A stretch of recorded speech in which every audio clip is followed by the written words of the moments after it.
and he would know what's best for me and my family because he's a doctor. So we all got flu shots. Did you know the vitamins and nutrients will be illegal in the year 2010 if we don't awaken the sheeple? These globalists are murderous, they about to hook it up. Codex Alimentarius, baby, look it up. They spray you from the sky like roaches. Does it shock you? Don't worry, they got a pill for you. Ask your doctor. Are your legs restless? Are you shy? Forget the side effects, not that many people die. Genetically modified foods are the bomb. They gave lab rats cancer, but please don't be alarmed. Soon GMO foods will be a staple, the only thing you'll be able to put on your kitchen table. Their own documents have shown no food shall be grown that Monsanto don't own. Worldwide, there ain't nowhere to run. Thank the World Trade Organization and International Monetary Fund. We the sheeple of America, America, America. Simply the sheeple of America. We the sheeple of America. 100 plus of the world's wealthiest people meet every June to see to it their plan is complete. Prime ministers, presidents, billionaires, CEOs, international bankers, C3POs, also known as the young psychopaths who fawn over their elders and give them charts and graphs, pondering how to reduce the population, injecting our boys and girls with poisonous inoculations. Yum, yum, mercury's good, at least the news will tell you that, and they certainly should, cause they're owned by the CFR, but who cares about the Royal Institute of International Affairs? Jerry Springer's on, yeah, two transvestites are about to fist fight. Meanwhile, they're making plans for the order of the new world, about to send the lambs to the slaughter. You think they care about 3,000 American men, women, and children? They about to kill a couple billion. If you're in the dark, my friend, you might despise my words, but you had the wool pulled over your eyes. We the sheeple of America, America, America. Hey, what's up, everybody? It's Cognitive Concurrence, episode number 5. I'm your host, Jay Anarchon, and that intro song was by Payday Monsanto, titled We the Sheeple of America, and of Canada, of course. Bah! This week we'll be continuing on with last week's topic, which is health, nutrition, and psychology. And this will be a topic that we'll most likely be covering for at least a couple more weeks here. There's a couple other topics related to health and nutrition that I'd like to cover, and then we still briefly need to touch on psychology before we can move on. And as the show is titled, Health, Nutrition, and Psychology, the First Step to Freedom. If we're not healthy mentally and physically, folks, how can we expect to even be able to handle freedom? You know, if you're not mentally healthy, obviously you won't be able to handle complex situations, making responsible decisions, and if you're unhealthy physically, you're not even able to provide for yourself, right? So let's do a quick recap of last episode. Last episode, we did a brief introduction to nutrition and also a brief introduction to a plant-based diet. We took a look at clean drinking water and discussed possible purifying methods. Once again, based on my research, the most practical and affordable method of purifying my water was to filter it through reverse osmosis.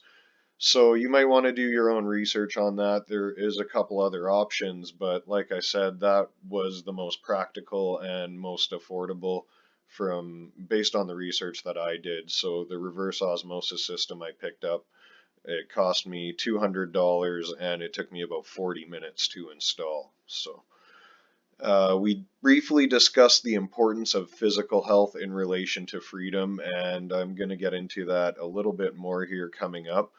And we also gave an example of what a true food pyramid might look like, and you can see that off to the right here. So the base of the pyramid is actually plenty of water and tea and at least 1 hour of exercise every day. Moving up from there, you have all sorts of fresh fruit and produce, and then in the middle, two sections between the produce and the top peak there, you have leafy greens, legumes, and whole grains, and then you have high fat whole foods up at the top. And as I said last episode, I would say that, you know, some maneuvering of those grains and vegetables and legumes could be done based on your body type and genetics and personal nutrition requirements. But this pyramid is a great place to start, and it definitely is a lot more practical than, you know, the typical food pyramid we've been given in school or whatnot. So physical health and freedom. Being physically able allows you to provide for yourself and your family. Physical health is required to be able to defend yourself and others. Mental health and physical health go hand in hand. A brain cannot function without the proper fuels. So as I was saying earlier, if you're physically able, then you're capable of doing the things that yourself and your loved ones require to survive. Even simple things such as preparing meals, maybe growing food and harvesting food, fixing things that break on your home, things like that, right? Working to support your family if you need to. And obviously, physical health and ability is definitely required to physically defend yourself from somebody if they were to try to attack you. I would say being physically able, and if you're physically able, you typically look physically able, and if you appear physically able, you're typically less of a target for people that are looking for an easy victim anyway, right? So. And then obviously, you know, if you're not eating the foods that give your body the proper fuels to function, you're not taking in the fuels that give your brain the proper nutrients to function properly. So this all goes hand in hand. And if your brain isn't getting the proper nutrients it requires to function properly, obviously you're probably not thinking clearly. You're probably running on fatigue and excess stress and several other things that we'll get into more when we start discovering psychology and mental health. Plant-based diet benefits. So in the last show, I did give a brief introduction to plant-based lifestyle, and you know, some people will definitely either A, not want to commit to giving up meat, or B, maybe they don't have the willpower. Either way, all of the points that I'm bringing up can still be applied to a meat diet as well. And one fact that is recognized across the board, even by people that recommend eating meat, is that people should definitely be eating a lot less meat than is consumed in North America. So it's definitely a good idea to start consciously taking a look at your nutrition and how much of what types of foods you're consuming. And like I said in the last episode, just knock processed foods out altogether. And that was the first thing that I did. You know, like I used to consume a lot of meat. I used to actually have 1 or 2 pig roasts every summer. So, you know, even just eating a steak wasn't enough for me. I had to roast whole animals at least once or twice a year to get my meat fix. So it's really just about making progress and getting healthier every day, and it's about being conscious. So not just doing things because you believe what you've been told, actually taking in information from multiple sources, doing your own research, trying things, and seeing what works for you. So that's what I did initially. Was I cut processed food out of my diet and still continued to eat meat. And then from there we started buying free range meat from local farmers that wasn't being processed through traditional slaughtering and through grocery stores. And that was a much better alternative to eating meat from the grocery store, obviously. But my research ultimately took me towards a plant-based diet for purely selfish reasons. It was strictly for personal health. And based on all the research that I had done, and I had never thought in my whole life that I would ever even consider eating a plant-based diet, but I'll give you a bit of background. This is pretty much where I got to at this point. I was training really hard. I was taking tons of supplements and protein shakes, you name it, trying to get my 2 grams of protein per pound of body weight. I was training pretty hard, attempting to get into bodybuilding and stuff like that, and just really launch myself into better physical condition. And what I found was that I was pretty much in a situation where I was consuming all these excess calories and working extra hard to burn that off, consuming a lot more protein than I needed based on research that I later did. And I felt like I was fighting my own biology trying to get healthy. And like I said in last episode as well, health is our birthright. We're born healthy, and it's our day-to-day actions throughout the course of our life that make us unhealthy over time. So when I chose to go plant-based, it was strictly for my own personal health. It was an experiment. I decided to cut out all meat products for 90 days. A lot of people recommend slowly transitioning. That's not what I did. I cut out all meat products and still continued to consume dairy products. And I did that for 90 days, and I honestly never felt better. So I continued on that course. Of course, I had pretty much already done the research on dairy products, but I had to really just stop lying to myself at that point and recognize the fact that of all animal products, dairy products are some of the unhealthiest. They contain high levels of estrogen, high levels of bad fats, and you know, really, like I said, just out of all animal products, they're probably the least healthy to be consuming on a regular basis, especially when you look at stuff like cheeses and stuff like that. So I ultimately just decided to cut that out as well. And I've never looked back, and it's been a little over 3 years that I've been on a plant-based diet now. And at this point, I don't miss meat at all. I don't crave it. And it doesn't really gross me out, and it's not like I act, holier than thou because I'm on a plant-based diet and won't sit next to somebody while they eat meat or something like that. But I definitely don't desire meat any longer. And if meat is an addiction, and a lot of studies show that it is, I feel that I've finally broken my meat addiction. And another strange coincidence, I can't say it's directly related. Obviously, I have no scientific evidence to back this up. But the year after I stopped consuming dairy was the first spring in, I guess, about 20 years, or even longer, maybe even about 25 years, that I didn't have seasonal allergies in the spring. So typically every spring I would be taking antihistamines, either that or I wouldn't be able to function in the world at all.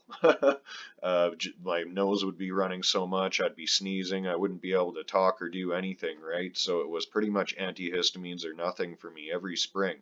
And the spring after I stopped consuming dairy products was the first spring that I didn't have my seasonal allergies, and I haven't had them since. So it is a pretty predominant coincidence. It's a noticeable. The timing is like I said, very coincidental to say the least. In my opinion, I think it is directly related. So if you suffer from allergies, seasonal allergies, and other allergies, possibly switching to a plant-based diet may help you as well. And if that has happened to you or does happen to you in the future, feel free to hit me up. I'd love to hear other people add evidence to this case. So several studies have shown that a plant-based diet reduces cholesterol, excess fat, inflammation, and is beneficial for every organ in your body. Even a slight reduction in meat consumption with increased fruit and vegetable intake has amazing results. Many people have cured diseases by switching to a plant-based diet. And these are undebatable facts. So regardless of whether or not you want to consider consuming meat, take a look at some of the studies out there that have shown that even reducing your meat intake by a slight amount, at the same time increasing your vegetable and fruit, whole food, plant-based intake, it has amazing positive results on everybody that participates in these studies. These aren't like hit or miss, right? It's like everybody has amazing results from increasing their intake of fresh plant-based food straight from the earth. Natural superfoods. Natural is always better than supplementation. Although it may be necessary to supplement some vitamins and minerals, the majority of your requirements should be met through food intake. Some of the superfoods that can help you achieve this are broccoli, avocado, hemp seeds, chia seeds, flax seeds, sprouts, goji berries, blueberries, and mushrooms. Leafy greens, fresh herbs, and nuts are also amazing. Research for you to do on your own. Take a look at brain foods, superfoods, and antioxidant foods. So, take a look at that on your own time. Those three categories of foods will blow your mind at what they can achieve for your body. The cleansing properties, antioxidants, cleanse your body of free radicals, help improve brain function, all these sorts of things. And all of these you can achieve with a strictly plant-based diet. In fact, by omitting animal products, it gives you more of an opportunity to consume more of these foods. So you'll notice a drastic increase in improvement for all of your bodily functions, including your mind, and a lot of people have problems with their energy levels. Some people have problems with sleep. I've noticed that my sleep has been improving. That I think that's also related to cutting down on alcohol. So that's another thing you might want to cut back on if that's something you consume on a regular basis. I know that that's something that I had to cut back on recently, right? So we're all working every day to get better every day. At least that's what I'm hoping the listening audience is doing alongside with me here. So, take a look at natural superfoods. Take a look at plant-based, natural, whole food ways that you can treat medical issues that you might be having right now. And I'm not telling anybody to stop taking medicine or medication or anything like that. I'm not trying to give anybody medical advice, but I am trying to encourage you guys to look into whole food, organic, plant-based options for a lot of the things that people are supplementing or thinking that they can only get through animal products. Plant-based probiotics. Contrary to what some people believe, there are many plant-based probiotic foods available on the market and easily made at home. Some great examples are sauerkraut, fermented salsa or vegetables, kimchi, tempeh, and kombucha. So yeah, like I said, a lot of people think that you need dairy to get probiotics, or you need to get a probiotic supplement or something like that, but there's actually a lot of plant-based probiotic containing foods. All of the ones in this list, aside from tempeh, I guess, are easily made at home. To make a fermented salsa, you simply make a salsa and then leave it on the counter for a couple days, right? So it's not a long process. It's not a difficult process. We make kombucha on a regular basis. It's a great substitute if you want like a fizzy beverage such as a soda or a beer. So it's a fermented sweet tea, and it contains probiotics and obviously the benefits of whichever tea you choose to use. A lot of people recommend using black teas, but we actually make it with green tea as well. And then typically for a black type tea, we use oolong tea. So there are other options out there, and my brother just let me know that they made one with fruit tea. So don't let any of the preconceived boundaries hold you back. Don't be afraid to experiment, and it can actually become a really fun hobby, right? Producing your own probiotic food. Sauerkraut is super easy. The only ingredients for sauerkraut is cabbage and salt. And you literally just work it with whatever you're using. I typically use my fists in a bowl, and you just work it until all the salt penetrates through the cabbage and it fills your bowl with the liquid from inside the cabbage. I don't even add water to mine. And you pack it into a jar so that it sits below the liquid level, and you just put it in your fridge, and or no, actually you leave it on the counter for a bit until it's sauerkrauty, and then you put it in your fridge. Very simple. The ingredients for kombucha, it's tea, and we use like an organic cane sugar. And you put your SCOBY in, you let it ferment for a few days, and then you bottle it with a bit of fruit, whatever fruit juice you choose. So we'll use our juicer and juice whatever, oranges, lemon lime is a great flavor.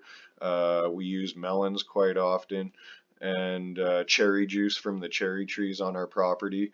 And you basically fill the bottle with kombucha and just put like a quarter cup of fruit juice in there for whatever flavoring you want, and it also adds in a little bit more sugar for some additional carbonation in the bottle. So yeah, like kombucha out of all of these is probably my favorite, and I really love sauerkraut as well. I'd love to get into trying to make some kimchi. I haven't done that.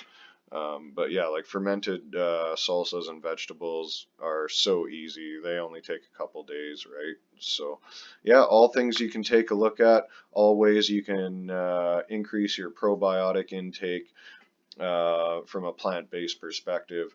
And a lot of people, they take probiotics and they don't realize that for these things to survive in your system, you also have to feed them.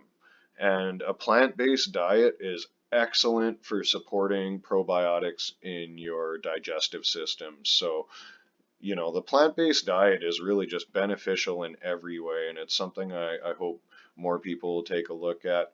And you'll hear me use the term plant-based all the time in place of vegan, because just like it with everything else, even the word anarchy, it's been corrupted and co-opted and hijacked and just smeared to shit, right? Like the word vegan means so many different things to so many people, and so many extremists have taken it to a place it shouldn't be at, when really it's about personal health, and it's also about the non-aggression principle and not harming beings that don't need to be harmed by you.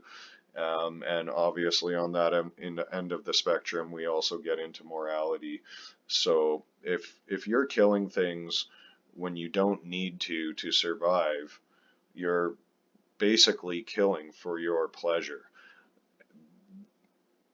The work has already been done, and the studies are out. Plant-based diet is in fact more healthy for humans than consuming a meat-based diet. So, let's take a look at the information out there, everybody. Do your research, and like I said, even if you aren't planning to totally give up meat, at least really seriously take a look at your health, consciously take a look at your food consumption, and start making healthy decisions, and just get healthier every day. Make better decisions every day. Prepare for adventure. Eating a plant-based healthy diet does not have to be bland or boring, nor does it require you to give up all of your favorite foods. Some examples of plant-based dishes we prepare that may surprise you include poutine, pizza, grilled cheese, mac and cheese, Alfredo pasta, burgers, BLTs. We call them TLTs. I'll explain in a minute. Tacos, pad thai, Thai curries, Indian cuisine, spaghetti and meatballs, sweet and sour meatballs, breakfast scrambles. The list is literally endless, people. So take a look at the photos here. Like these are tasty dishes, and you don't need meat to get protein. The flavor can be there if you prepare your food, especially if you're preparing it yourself. You can prepare it the way you like it. And the great thing about a plant-based dish is you can take some of the most unhealthy dishes and make them in a plant-based fashion that's still delicious, and it'll actually be healthy for you. Like we'll take the poutine. So we take whole potatoes, we slice our own fries, we bake them in the oven, we make a homemade mushroom gravy, and then a raw cashew cheese sauce on top of that. So we're taking a dish that's actually very unhealthy and turning it into a pretty healthy meal. You know, it's a high carb meal or snack, I guess, but it's still really good for you. It has a lot of nutrients that your body requires and not a lot of excess fat, no processed food. Mac and cheese. I make the raw cashew cheese sauce or a hemp cheese sauce and use like those red lentil noodles that I was talking about in the last episode. And a bowl of my mac and cheese has like 25-30 grams of protein. You know, that's like 60% of the protein requirements for a sedentary person, right? So, you know, same with the Alfredo pasta. We make a hemp seed Alfredo sauce. Make veggie burgers with black-eyed peas and oats. The TLTs in place of BLTs, we used smoked tofu and we fry it up like bacon and make BLTs with it. So the food we eat is phenomenal. We've had a lot of fun, you know, discovering all these new dishes and coming up ways to still enjoy our favorite foods. And I have to admit, when I first switched to a plant-based diet, this is a mistake you don't have to make. I pretty much just came to terms with the fact that I'll never be having a burger again. You know, I'll never have a Caesar again. I'll never have pizza again. But none of that's true. And like I said, I've in fact come to enjoy a lot of these foods even more because when you eat a plant-based burger or a plant-based poutine or a plant-based pizza, you don't feel gross and just bogged down after from all the fat and excess calories you've consumed. You actually feel great. You know, after eating a huge burger from a restaurant or even at home, if I made a huge barbecued beef burger, I would feel pretty gross after if I was excessively full. Obviously, if you're excessively full, you feel pretty gross either way. But even just kind of being really full on meat just gives you that really heavy, tired feeling, and you don't get that from a plant-based meal, right? So just another benefit. And again, take a look at the pictures, people, and just embrace the adventure of trying new food and new recipes, and look at it as a challenge.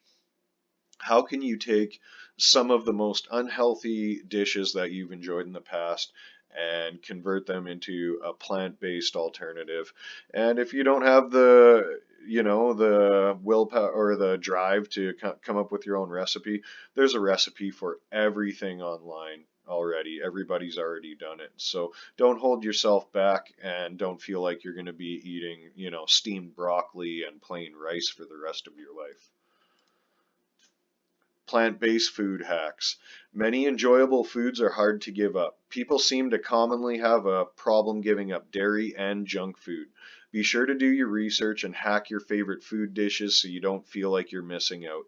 Cheese substitutes can be made with cashews, hemp hearts, and even vegetables. Meatballs, burger patties, and ground meats are easily replaced with lentils and legumes mixed with oats and veggies. Chia seeds and ground flax can replace eggs. So this slide goes hand in hand with the previous slide. And like I said, if you really love some foods, don't give them up and try to make an excellent plant-based alternative. Just like with anything else, some of the recipes out there suck. That doesn't, you know, just because you make a veggie patty, that sucks. Doesn't mean that every veggie burger sucks. I had to try a few different recipes before I came across one that didn't pretty much just squeeze out of your burger in a pile of mush, right? But this is all things you have to experiment.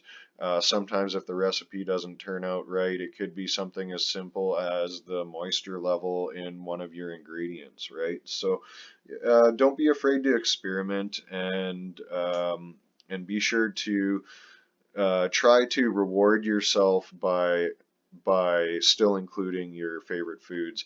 And the chia seed and flax egg replacer is amazing. You can take like a tablespoon of chia seeds and 3 tablespoons of water, and it pretty much replaces a large egg in most recipes. Like obviously you can't make an omelet or something out of it, right? But if you have a recipe that calls for an egg or two, you can typically replace it with either ground flax or chia seeds, which are both amazing for you as well. So neurotoxins in food and cosmetics.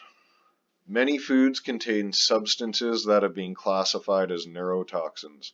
Some things to mindfully avoid are fluoride. Fluoride's obviously in drinking water. It's commonly found in toothpaste and several other products as well. So you have to keep your eyes out and obviously read the ingredients on the food you're consuming and the products that you're using. Aspartame, obviously a popular sugar replacement in a lot of diet products, diet pops and stuff like that. If you haven't done your research into aspartame, it's one of the most horrible toxins out there. The people that work in the factories that manufacture aspartame actually wear full body hazmat suits and they still get sick. So it's definitely not something that you want to be including in your diet on a regular basis. And I just recommend knocking out soda pop altogether, really. Like I went into kombucha earlier. It's such an amazing replacement for soda or beer if you're into either of those things.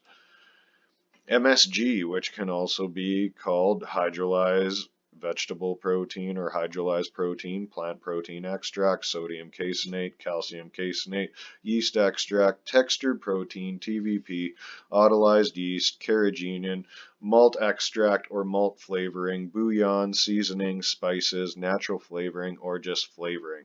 And I shouldn't say it can also be called those things. All those things can contain MSG and most often do. So that's kind of a way that they sneak MSG into your food, is they'll mix it in with the other spices and then they can just put spices on the package, right? So, you know, if somebody's not willing to be open about the ingredients in the food that they're trying to sell you, chances are they might have something to hide in there. Sucralose is another sugar replacement, and again, another very dangerous neurotoxin. You should do some research into that if you aren't already aware of the toxic properties of sucralose. Mercury, obviously, mercury's found in a lot of sea, like fish products mostly, and it can also be contained in some cosmetic products and stuff like that. So that's just another thing you'll have to do your research into. But you know, with cosmetics and other products like toothpaste and stuff like that as well, you'll find most of the products that are plant-based focused are also focused on not containing toxic chemicals and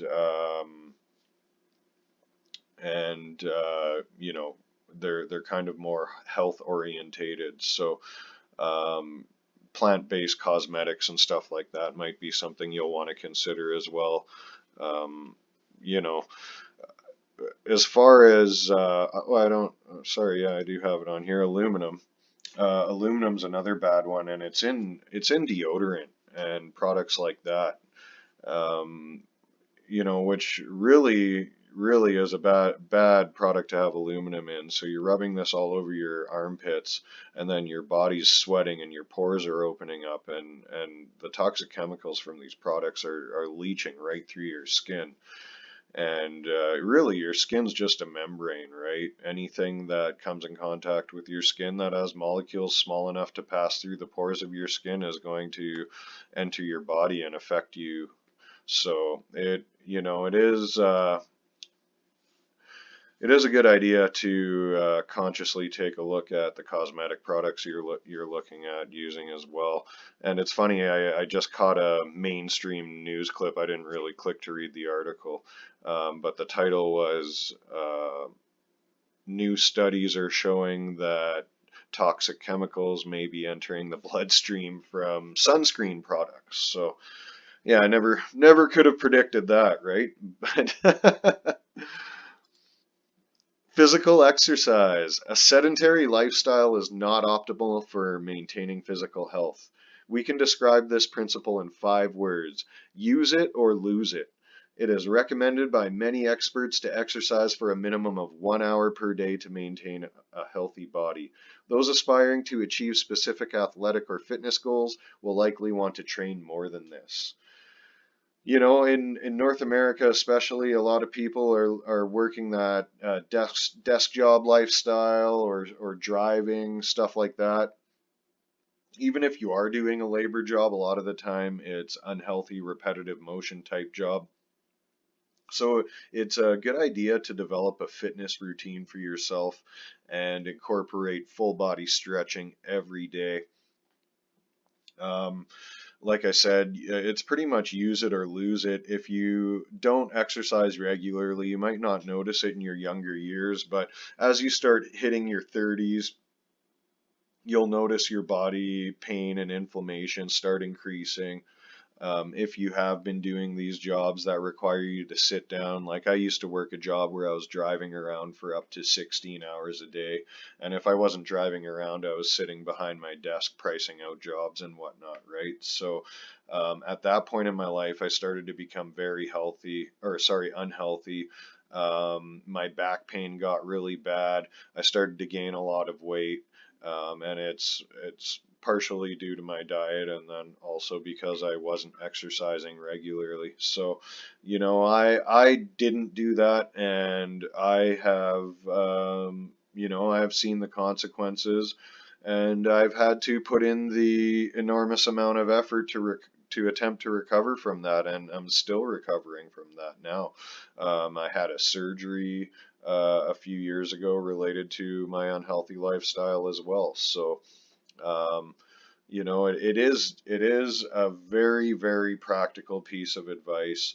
And if you don't have an hour a day to focus on your own body, 1 out of 24 hours to focus on physical exercise, um, your schedule is just way too demanding. What are you spending all your time on, right?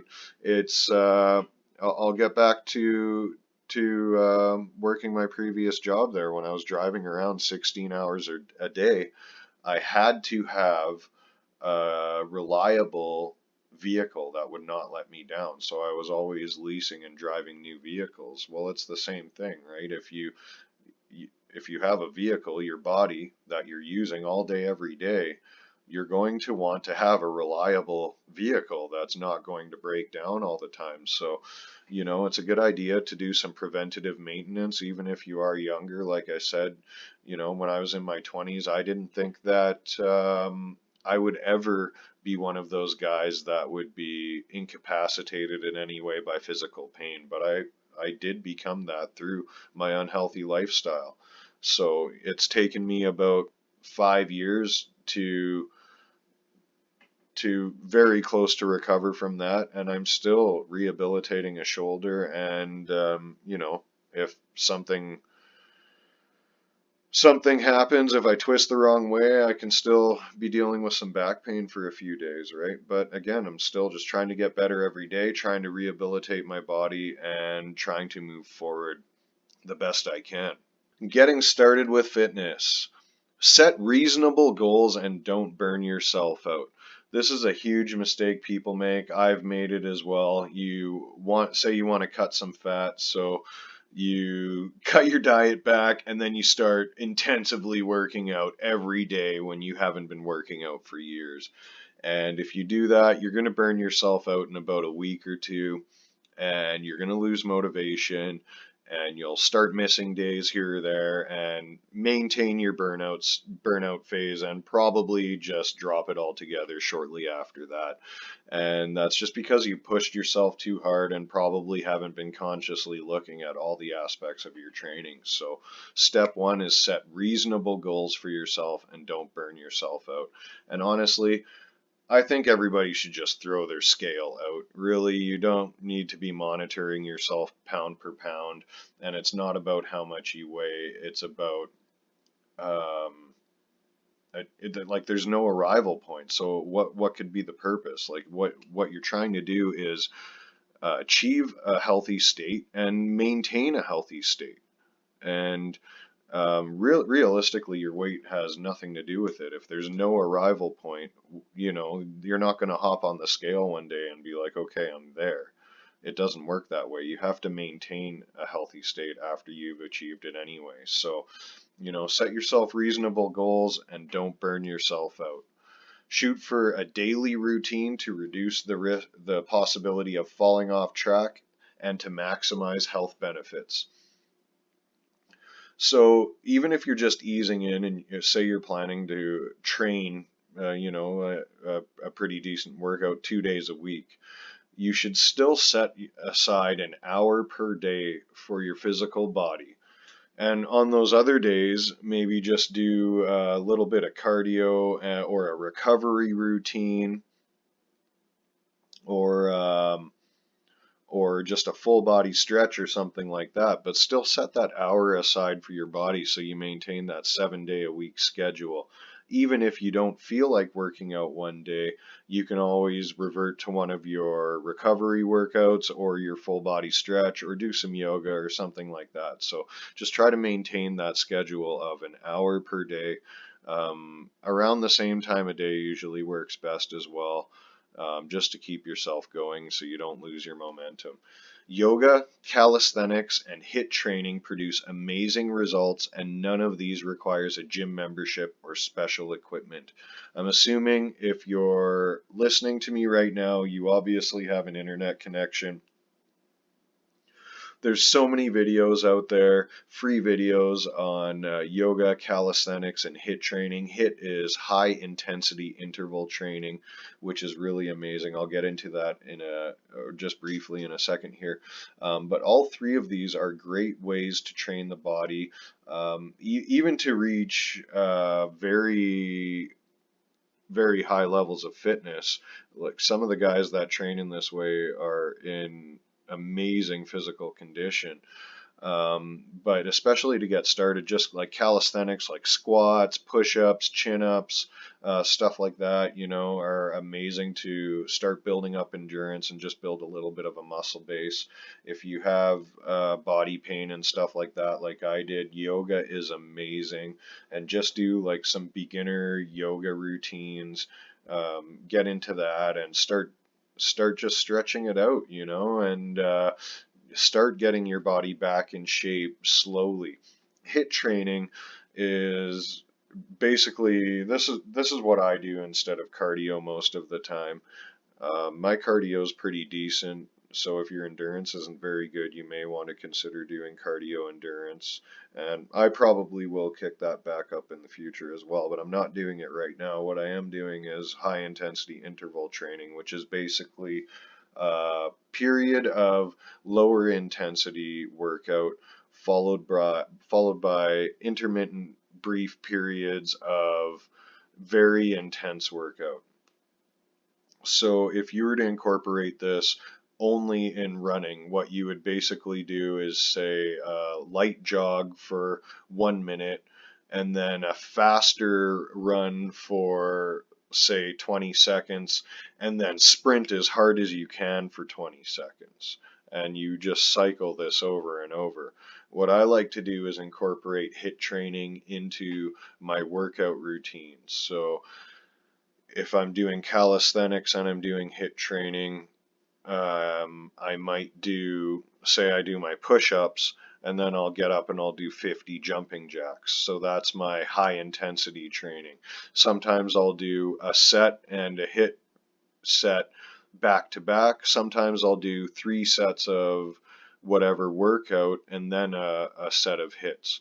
So this is all depending on what kind of training you're doing at the time, and it's also a great idea to switch things up very regularly. It keeps you from getting bored, and it keeps your body guessing, because your body is smart and your body is lazy. And what it does is it will use the stronger muscle groups as dominant muscles in workouts that you do frequently. So it'll pretty much, like say you do push-ups all the time in the same fashion, your body will figure out which muscles are the strongest, and it's easiest for for it to achieve that purpose, and it'll start kind of packing on the muscle to those muscles and just making it easier on itself. So by changing the angle of the workouts you do, and also the order that you do your workouts in, the intervals, the amount of reps, everything, just switching it up as much as possible keeps your body guessing all the time, and in my opinion gives you maximum benefits out of your training. So anyway, I might do a set of push-ups and a set of squats and some back raises, and then my hits, and then again, push-ups, squats, back raises, hits, right? So whatever you want to do, but incorporating hits in with your weight or calisthenics training also allows you to get your cardio done while you're doing your strength training as well. So I can get my cardio and my hits done inside my hour of training, rather than having to spend 45 minutes training and then another 30 minutes on cardio after that. Listen to your body and pay attention to pain, energy levels, and nutrition. So if you're injured or if you haven't been training and you're not in very good shape, you definitely want to listen to your body. And if you're feeling any pain, take it a bit easier. You might have an injury you need to recuperate from. You might just need to build that muscle group up a little bit slower. So, there's a difference between pushing yourself to your limits and hurting yourself. So you need to recognize that, and there's good pain and bad pain. And if you haven't trained before with any sort of strength training, you might not know what I'm talking about. But as you get into strength training and endurance training, you'll start to recognize the difference between the two. And pay attention to your energy levels and nutrition. Those go hand in hand. So I just recently stepped up my training, and at about 1 or 2 in the afternoon for the first 3 days, I was pretty much passing out on my couch. So I had to reevaluate my protein and calorie intake, and I got my nutrition adjusted, and the next day, boom, my energy levels were back up, and I haven't been passing out on the couch at 1 or 2 anymore. So, just another thing you gotta be conscious about, and listen to your body, right? And that's what we're trying to repair and achieve a healthy state for, is our body. So if we're not going to listen to the feedback, it'll be very hard to achieve this. Be sure to do your research and develop nutrition and training programs that align with your goals, current condition, and lifestyle. So if you've never lifted a weight in your life, it's probably not a good idea to start bodybuilding right away. If you're very, very heavy and overweight, endurance, cardio, long distance running is probably not a great idea. It'll be really hard on your ankles and on your knees and hips. So these are all things you have to take into account. You have to look at your current physical state, what your ability is, what sort of condition your body is in. You have to look at your lifestyle.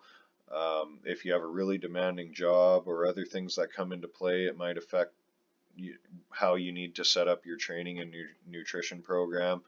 You need to look at the goals you need to achieve, right? Like a guy that's 20 pounds underweight and needs to bulk up is obviously going to have different fitness goals than a person who's 35 pounds overweight. So nobody can give you a blueprint for what you need to achieve in your own personal life. You need to take a look at yourself honestly and do the research and take in the information so that you can take action that will help you achieve your goals.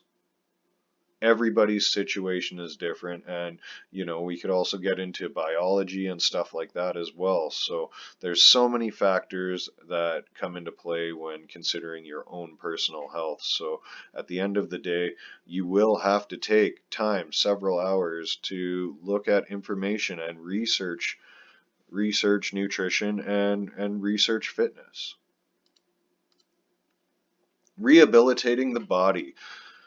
Don't let chronic pain hold you back. Start daily rehab, listening to your body, as I stated before, and working on full motion stretches and movements. So this is coming from personal experience. I had a really bad lower back, and bad shoulders. So what I started doing first was just like full motion stretches and movements. So moving your shoulders in full circles and just stretching it out as much as you can. And then from there, moving into very light exercises. And when I first started doing push-ups again, I was doing girly push-ups off my knees, and I was only doing 10. And I had to do stretches in between every set of push-ups, right? So you do what you can do without hurting yourself, and again, just try to get better every day and keep trying to improve. Proper diet and cleansing will drastically reduce inflammation and assist with healing. And this was definitely noticeable when I switched to a plant-based diet, and my uncle also switched to a plant-based diet for a few months, and he's in his 50s, and he said that was the most noticeable immediate change, was his drastic reduction of inflammation. Like all his joints felt way better, and he actually lost like 50 pounds as well. So, you know, another person in my life that had some amazing results from switching to a plant-based diet, but I think he's actually consuming meat again. So, you know, to me, being healthy is a lifestyle. It's not like a diet.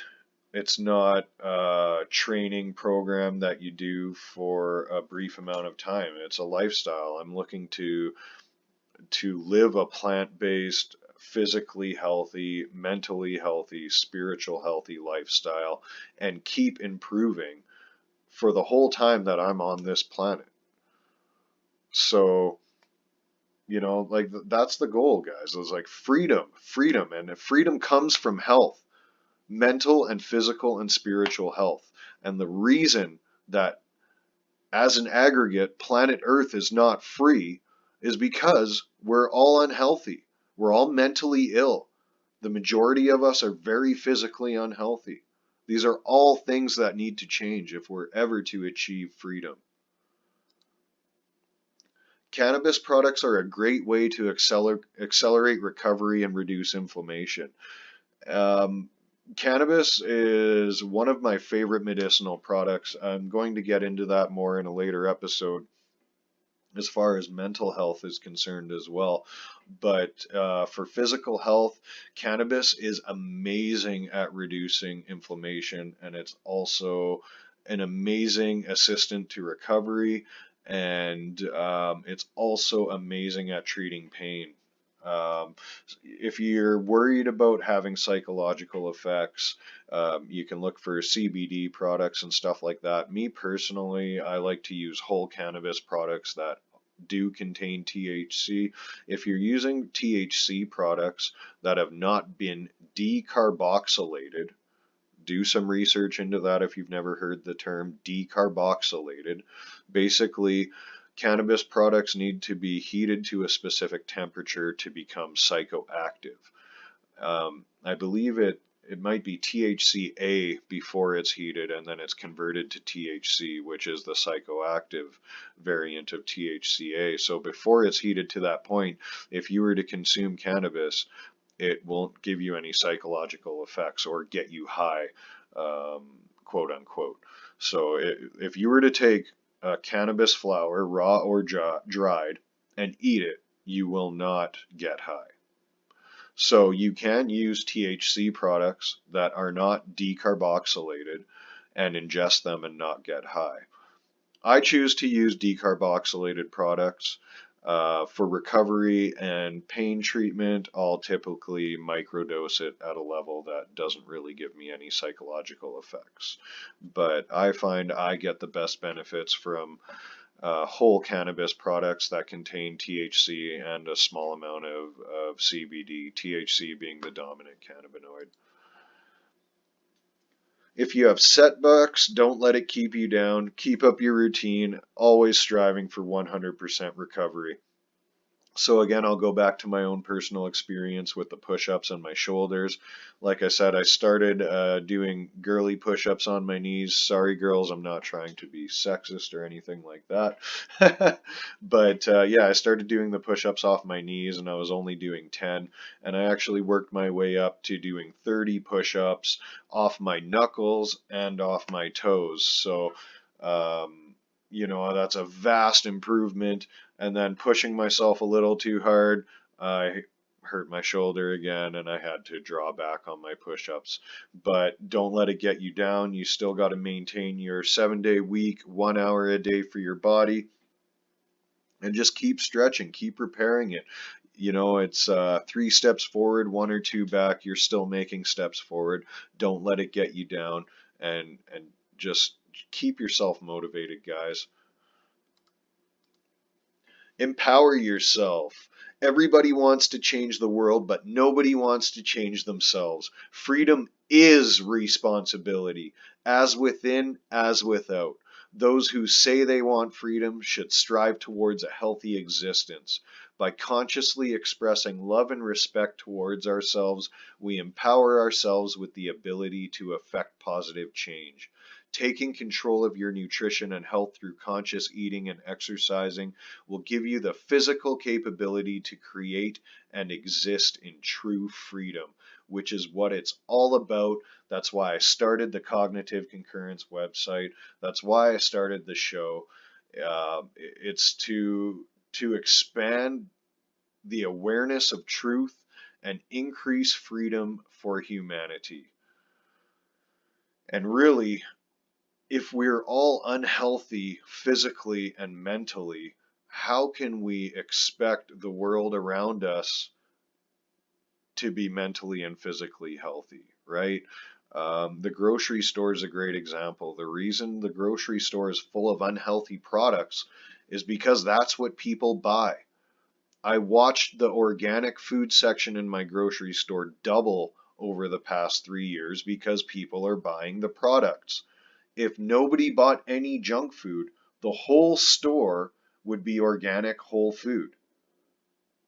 They sell what people buy, and that's an example of how our health can change a whole environment. But that goes for society as a whole as well. Society is made up of all of us, and if the majority of us are mentally ill and physically ill, obviously we'll be living in a sick society, right? So the reason we have not achieved freedom is because we are not doing what it takes to be free. You know, like sticking your head down a rabbit hole for the rest of your life, or you know, any of the political bullshit out there, voting, all this shit, none of this contributes to freedom. Feeding into the system that is our slavery is not going to result in freedom.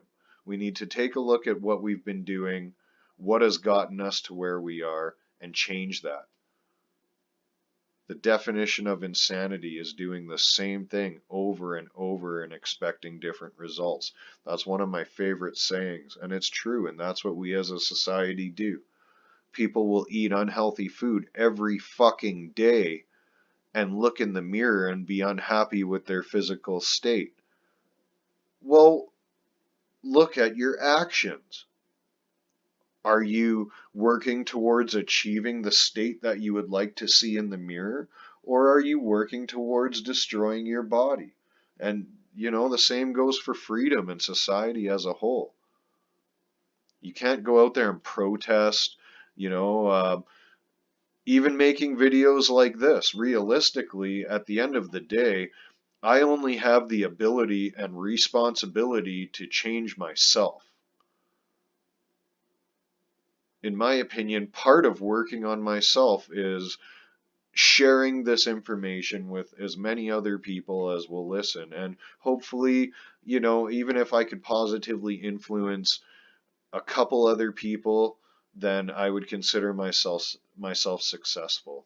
and I would consider myself empowered. I would consider myself to be consciously changing myself for the better in a way that also changes my environment and the reality I exist in a positive manner as well.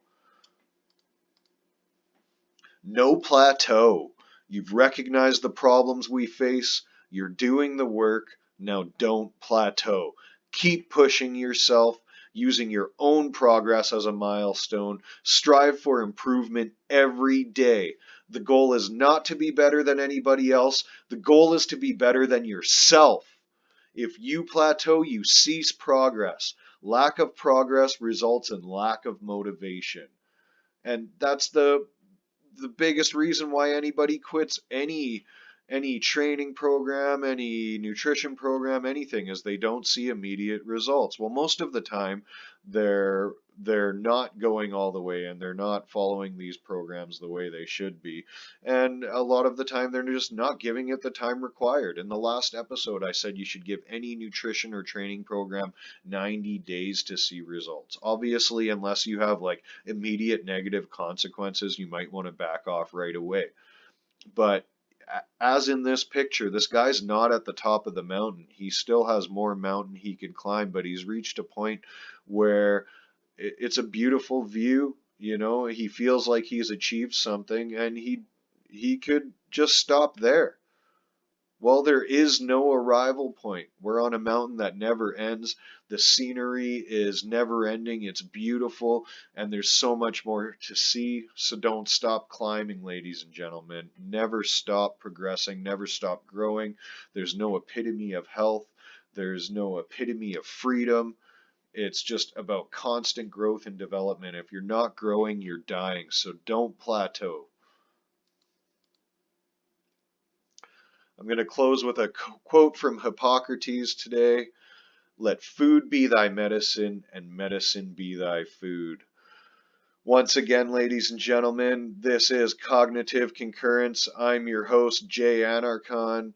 Be sure to check out the website, cognitiveconcurrence.com. I have all the episodes of Cognitive Concurrence up on the video show page. I have an information page where I post blog posts from time to time. And I also have a video links page where I've posted a bunch of links to videos from researchers other than myself. Some of the influences that have helped to get me to a point of understanding of truth and knowledge, and some of them have also gone a very long way to pushing me towards action, which is the final step of the trivium and the step required if we're ever going to see any positive change in our reality. Take care, ladies and gentlemen, and stay free, everyone. See you next time. America, we the sheeple of America, collectively in a trance, we like to dance and make romance, to psychopaths who plot hysteria, we the sheeple of America. Much different from that of your great-great-grandma. Say hello to your new puppet, Barack Hussein Obama. The president don't run a thing, my dear. You can stick an intelligent orangutan in there. It wouldn't mean a daggone thing. You're owned by Goldman Sachs. Get on your knees and kiss the queen's big ring. They took away your vision with bling. And in the land of the blind, the one-eyed man is always king. In other words, they got the republic by the throat. Your vote don't count because they count the votes. They'll never tell you where you're headed, you nerd. The good shepherd never sharpens his knives in front of the herd. That's why you keep your head down, grazing in the grass. Before you know it, now you're in a whole nother pasture.